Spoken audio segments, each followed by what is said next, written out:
সময় বদলায়, সরকার বদলায়, কিন্তু কিছু মানুষ থাকেন জনগণের হৃদয়ে অমলিন হয়ে। তেমনই একজন হলেন চাঁদপুরের ফরিদগঞ্জ উপজেলা বিএনপির আহ্বায়ক, জনসেবায় নিবেদিত প্রাণ আলহাজ এম এ হান্নান।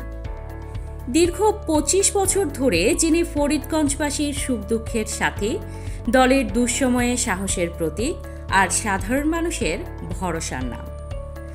সরকার যখন বিরোধী দলের কণ্ঠরুদ্ধ করেছিল, তখন মামলা জেল সহ্য করেও বিএনপির পতাকা ধরে রেখেছেন তিনি।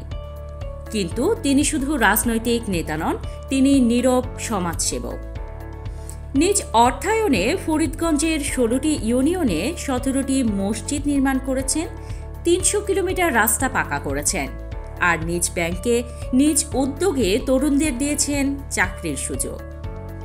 তার দীর্ঘদিনের সহযোগী ফরিদগঞ্জ উপজেলা বিএনপির যুগ্ম আহ্বায়ক আব্দুল খালেক পাটোয়ারি বলেন, এম এ হান্নান ভাইয়ের মতো নেতৃত্বই পারে ফরিদগঞ্জকে এগিয়ে নিতে। এ যেন রাজনীতির চেয়ে বড় এক ভালোবাসার সম্পর্ক।